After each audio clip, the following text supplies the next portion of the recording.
Perturbações espirituais. Capítulo 16. Os desafios e as soluções. Parte A. Permanecemos no lar infantil auxiliando generosos benfeitores espirituais que contribuíam em favor dos residentes. Mesmo sob as lamentáveis condições, realizando um trabalho de limpeza psíquica, com destruição das larvas mentais e dos clichês de pensamentos injuriosos que empestavam o ambiente. Lugares existem onde a negligência campeia, que se transformam em verdadeiros pântanos psíquicos, mas, mesmo aí, sempre luz a misericórdia do céu, que se esparze por todo o universo, e não faltam espíritos gentis que se candidatam a servir nos mais escusos e hediondos. Bordéis, antros de perversão, clubes de degradação, bares de alcoólicos e infectos recintos onde se homiziam criminosos ou elegantes cassinos e restaurantes que servem de veículo para a lavagem de dinheiro, mas que sediam máfias cruéis e organizações poderosas. Todos são laboratórios de experiências evolutivas para espíritos compadecidos das matérias humanas que, tocados pelo Evangelho de Jesus, doam-se como samaritanos anônimos, aguardando momentos que os podem auxiliar no despertamento das consciências obnubiladas pelo vício e pelo crime malsinado, sem cansaço nem rebeldia, tendo compaixão dos que mergulham no terrível fosso. Jovens sonhadores, maltratados no lar e pela sociedade, manipulados por quadrilhas de escravos sexuais, ambiciosos para conseguir um lugar ao sol diariamente, são arrebanhados como presas fáceis e atirados às ruas, aos sórdidos recantos, onde se tornam carne à venda, até que lhes exaurem as forças e sucumbem ante as imposições inenarráveis dos seus carrascos impenitentes. Diferente destino também é reservado àqueles que servem aos viciados, ricos e exigentes, igualmente sem escrúpulos, atendendo às suas quase inconcebíveis patologias. Flores juvenis que emurchecem com rapidez ante o desgaste dos exageros que se permitem, maturidades que envelhecem sob os vapores tóxicos da perversão, idosos que sucumbem antes do tempo, dominados pela volúpia dos desejos irrefreados e insatisfeitos. Todos recebem os influxos do bem e do amor, embora nem sempre o registrem na exaustão ou ansiedade em que se atormentam. O pastor zela por todas as suas ovelhas e vai buscá-las quando se extraviam nos ínfimos caminhos, nunca cedendo ao seu tresmalhar. Sabe esperar, porque conhece o aguilhão da dor, que repõe na senda todo aquele que se extravia. A finalidade da reencarnação é a conquista do progresso, nunca sendo permitida qualquer forma de regressão às imperfeições, mesmo quando são ampliados os débitos pela insensatez e por desmandos. Dispondo dos meios educativos de redenção, o Senhor oferece sempre novas oportunidades de refazimento ao infrator, até o momento em que o espírito se impõe o cárcere da expiação, a fim de aprender e optar pelo que é melhor para a sua conquista de plenitude. Quando exausto de sofrer, sem qualquer outra alternativa, apela para a misericórdia celeste e é atendido longamente no carreiro da aflição. Quando o ser humano compreender que viver é fenômeno biológico, viver bem é conquista de prazer, mas bem viver é conforme as leis de Deus que se encontram inscritas na consciência, avançará com maior rapidez pela trilha do amor e da caridade, as vias que levam à porta estreita da salvação. Todo dia foi dedicado à renovação da psicosfera ambiental, o que diminuiu o impacto do escuso acontecimento. Embora as marcas morais pesadas que ficariam por algum tempo, não faltaram pessoas gentis que ignoravam a situação deplorável da instituição, oferecendo-se para auxiliar de alguma forma as crianças internadas. Os benfeitores inspiraram aqueles portadores de melhores propósitos a que se vinculassem em pequenas ações, oferecendo-se para receber uma ou mais crianças no fim de semana, retirando-as do recinto e levando-as ao seu lar como prêmio pela conduta, pelos estudos, pelas necessidades. Alguns servidores, já desencantados, sentiram o impacto e, de alguma forma, despertaram para a responsabilidade de contribuir com mais respeito e interesse, pois que, para tanto, eram remunerados, e, ademais, os sentimentos vigentes lhes reprochavam na consciência, agora desperta pela indiferença e revolta com que trabalhavam. Quando o mal cresce, é porque encontra campo propiciatório, não se podendo acusar os outros sem a parcela da própria responsabilidade. Ao entardecer, após a última refeição, embora o rebuliço que movimentou o ambiente durante todo o dia, algumas entidades infelizes haviam sido recambiadas para outros lugares. Funcionários negligentes alertaram-se e a jovem dedicada foi cercada de carinho, proposta para administradora provisória enquanto se tomavam providências novas em razão da demissão automática daquela que raramente lá comparecia. Encerrando nosso labor, quando a noite desceu suavemente, Dr. Bezerra reuniu-nos sob uma árvore frondosa e orou muito emocionado, agradecendo a Jesus as suas bênçãos e proteção, ao mesmo tempo em que suplicou apoio para aquele lar que iria tomar forma de reduto familiar e não mais de presídio, onde se atiravam as vítimas da sociedade e as abandonavam. Ante o brilho das estrelas, retornamos à nossa sede, onde nos aguardavam atividades mais complexas, pois que fomos informados de que se preparava uma invasão das forças do mal para aquela noite. Demos-nos conta de que um mês havia transcorrido desde que chegáramos àquela nobre sociedade para o labor de cristianização dos membros que se haviam desviado da trilha do Evangelho, seduzidos pelas vãs imposições mundanas.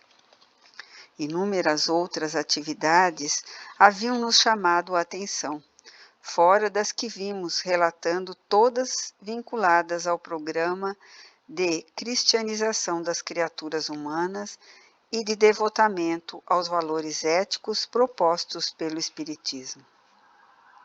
Não raro, após o entusiasmo inicial que toma conta do candidato em qualquer área de idealismo, ocorre uma diminuição da chama vigorosa da alegria. E não poucos se sentem desestimulados, tornam-se críticos amargos, tomam conhecimento da realidade que esmaece os sonhos e as fantasias, ou o abandonam. De igual maneira, descuidam-se dos objetivos essenciais e permanecem na superfície da proposta inicial, procurando desvios que atendam aos interesses imediatos, diversões que sirvam de complemento ao trabalho. É nesse período que a vigilância decresce e surgem as influências perturbadoras, tanto do mais além como da convivência fraternal. O que antes eram jovialidade e encantamento, agora são rotina e desmotivação, mesclando os compromissos assumidos com os novos comportamentos. Desse modo, as infiltrações perigosas haviam penetrado em venerandas instituições espíritas, que passam a permitir-se assimilações perigosas com a introdução de métodos exóticos, de teorias fantasiosas, de propostas sem bases doutrinárias, algumas chegando ao absurdo de acreditar que a codificação kardeciana e o pensamento cristão já se encontram ultrapassados por novas conquistas do conhecimento, mais portadoras de leviandades que de respeito aos elevados deveres da fé raciocinada. O cumprimento do programa espírita exige seriedade e vivências austeras, porque constituem o compromisso que resulta do conhecimento da realidade do espírito e suas implicações à existência corporal. Nesse caso, os espíritos que se propunham a dificultar a obra evangélica entre as criaturas trabalhavam os pontos morais vulneráveis dos adeptos mais frágeis ou mais presunçosos para desviá-los das diretrizes básicas, gerando fanatismos nuns ou comodidades noutros. Ante esse comportamento, não nos eram poupados esforços em visitas a umas e outras sociedades, promovendo reuniões com os mentores desencarnados e os trabalhadores sinceros, tomando providências para que se voltasse à simplicidade inicial, conforme se encontra exarada no Pentateuco kardeciano e no Evangelho de Jesus. Todo o nosso empenho consiste em trazer de volta a vivência do modelo e guia da humanidade, a fim de que se instaure na Terra, quanto antes, o reino dos céus por ele proposto e vivido. Sempre nos reportamos em nossas narrativas, na presente obra, os labores mais significativos e que possam ser úteis aos sinceros estudiosos do Espiritismo, especialmente àqueles que se dedicam à sua vivência sem apêndices nem bengalas psicológicas desnecessárias.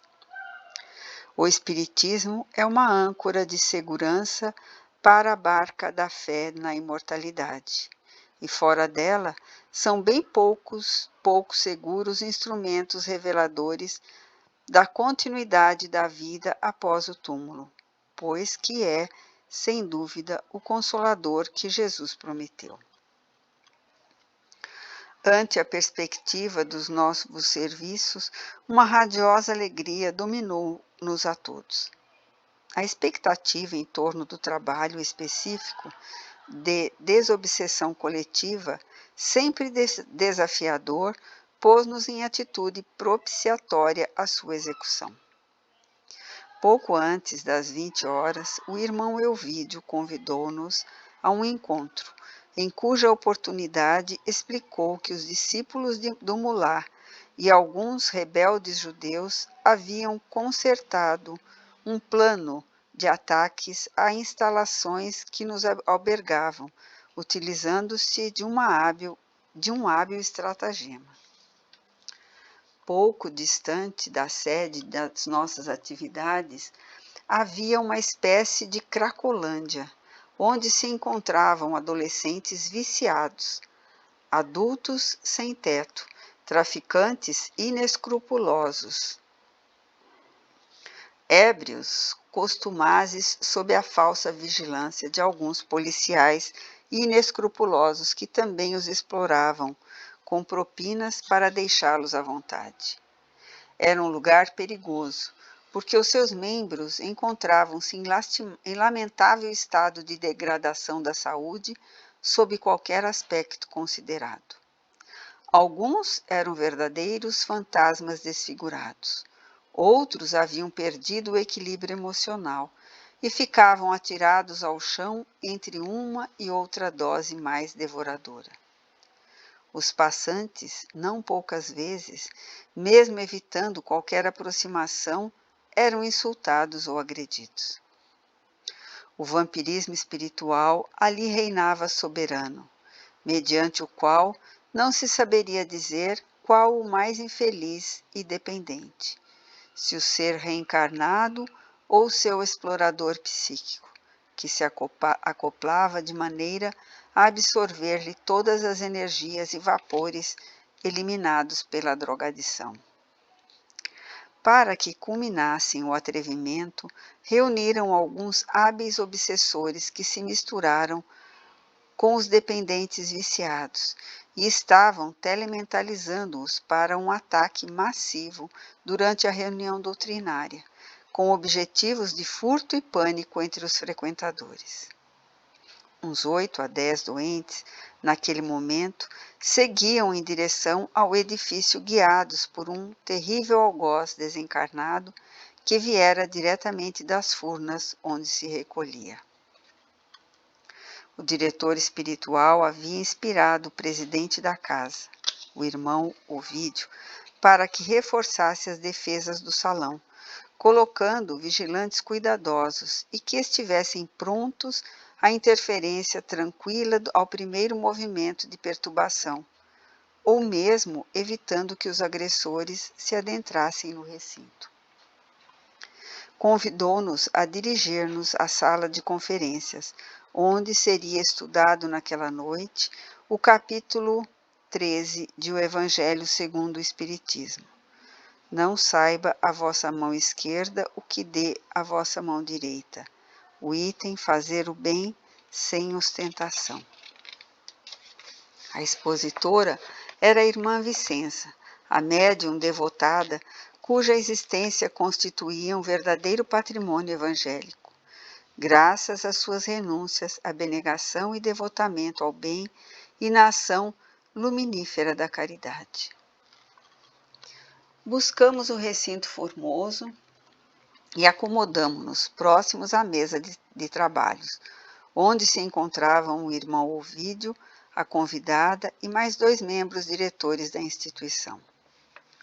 O mentor encontrava-se à porta de entrada do salão, aguardando os enfermos espirituais, ao lado dos companheiros encarnados e de alguns generosos trabalhadores desencarnados também apostos. Quando a devotada cristã começou a falar, em menos de 10 minutos, mantendo todas as atenções nela concentradas, ouvimos um barulho ensurdecedor que vinha do exterior. E a um sinal do benfeitor, dirigimos-nos à porta central, de onde deparamos com uma cena terrificante. Em uma nuvem escura de descargas mentais viciosas e de baixíssimo teor, nela se movimentando diversos indivíduos profundamente desgastados e vampirizados, que altercavam em altas vozes sob os acicates dos espíritos vis. Outros, desocupados, sem saberem o que se tratava, acompanhavam-nos. À frente vinha o indigitado instigador e comandante que parecia controlar a turba meio alucinada. Alguns pacientes estavam em estado de consciência alterada, outros quase hebetados, e mais outros vociferavam, erguendo os pulsos em atitude agressiva. Providencialmente, já nos degraus de acesso à porta, ela foi cerrada e alguns lidadores do bem enfrentaram a turba com palavras mansas, mas claras e definidoras de ação. Um jovem tomado pelo vingador, trazendo na mão uma acha de lenha, avançou em comportamento de violência, blasfemando e contorcendo-se de desespero, sendo detido por um dos vigilantes, que o segurou com energia, evitando machucá-lo, mas também não ser ferido. Ante a defesa bem organizada, os aturdidos debandaram em gritaria, prometendo o retorno logo que fosse possível, ficando a área impregnada de fluidos deletérios que seriam diluídos logo depois. Não fossem as medidas de precaução, teríamos sofrido uma invasão de resultados dolorosos, com prejuízos financeiros, morais e espirituais. Algumas pessoas na sala perceberam a movimentação no exterior, mas mantiveram-se em equilíbrio por saberem que as providências compatíveis estavam sendo tomadas e tudo terminaria em paz, como realmente aconteceu. Curiosamente, alguns dos obsessores dos pacientes drogados permaneceram em frente à entrada, estremunhados e tendo à frente o indigitado chefe que retornou à carga sem a vítima encarnada.